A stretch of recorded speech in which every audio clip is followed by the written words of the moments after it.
Begitu kita menciptakan sebuah tren baru, orang lihat ini benar, orang lihat ini baik, orang lihat ini bagus, maka orang mulai mengikutinya.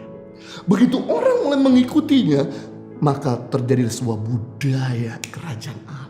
Kalau kita mau jadi saksi, kalau kita mau berpengaruh besar, tidak ada cara lain. Kita harus bisa berbeda dari dunia.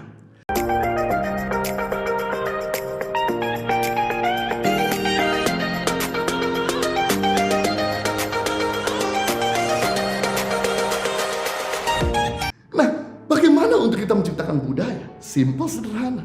Jadilah trendsetter. Kekristenan bukan bicara agama, tapi kekristenan bicara soal trendsetter. Seseorang menciptakan sebuah tren. Zaman dulu, tahun 1990 saya teringat, rata-rata wanita suka memelihara rambut panjang.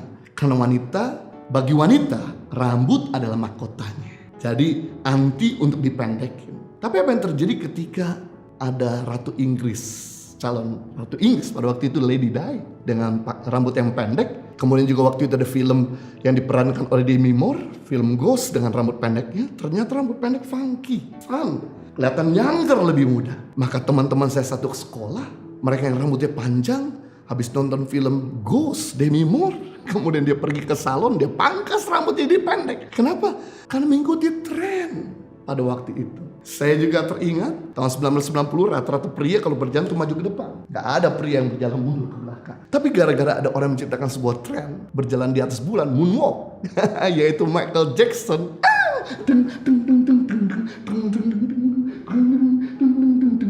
Maka teman saya masuk sekolah gak jalan maju-maju tapi mundur-mundur. Mengikuti sebuah tren sekarang pakai TikTok. Wow, semua jadi ngikut-ngikut. Nah, Tuhan mau kita menciptakan sebuah tren. Bukan tren seperti yang saya sebutkan tadi, tapi tren esensinya yaitu kalau orang lain pada malas, ciptakan tren, kita bisa rajin. Kalau orang lain selfish, kita ciptakan tren bahwa kita bisa selfless, nggak mementingkan diri sendiri. Kalau orang lain sombong, angkuh, tinggi hati, kita ciptakan tren rendah hati.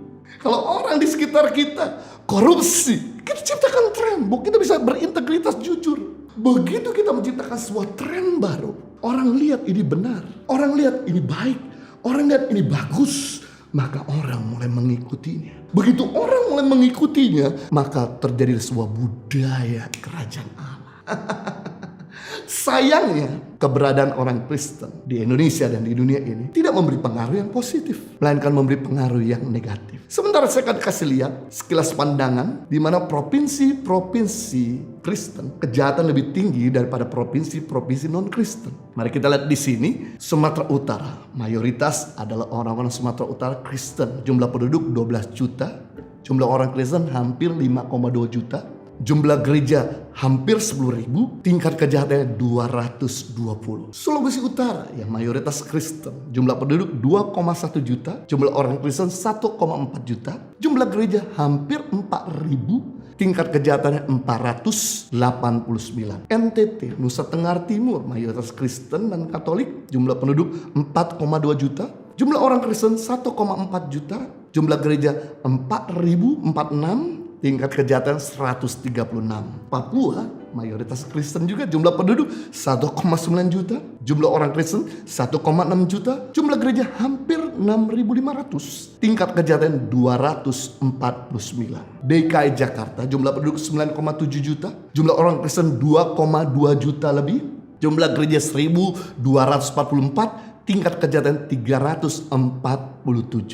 Perhatikan baik-baik di sini. Masing-masing provinsi-provinsi Kristen tingkat kejahatan di atas 200. Mari kita lihat sekarang ini provinsi-provinsi non-Kristen. Aceh, di mana di ujung barat Indonesia, jumlah penduduk 3,8 juta, jumlah orang Kristen 58.000, jumlah gereja 153, tingkat kejahatannya cuma 53. Riau, yang mayoritas Melayu, jumlah penduduk 4,5 juta, jumlah orang Kristen 210.000, jumlah gereja 846, tingkat kejahatan 193. Banten, mayoritas Sunda di sana, suku Sunda, jumlah penduduk 9 juta, jumlah orang Kristen 288.000, jumlah gereja nggak nyampe 600, Tingkat kejahatan 45. Bali yang mayoritas Hindu. Jumlah penduduk 3,5 juta. Jumlah orang Kristen 50 ribu. Jumlah gereja 231. Tingkat kejahatan 188 saja. Perhatikan semua provinsi-provinsi non-Kristen tingkat kejahatan di bawah 200. Kalau usah jauh-jauh kita bandingkan antara Aceh sama Sulawesi Utara. Aceh jumlah penduduk 3,8 juta.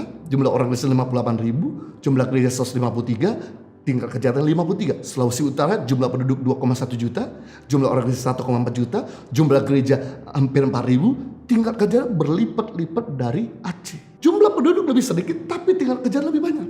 Membuktikan bahwa ternyata orang Kristen jahat, orang Kristen egois, orang Kristen mikirin diri sendiri, orang Kristen penipu, orang Kristen pemalas, orang Kristen ternyata tidak bisa jadi saksi.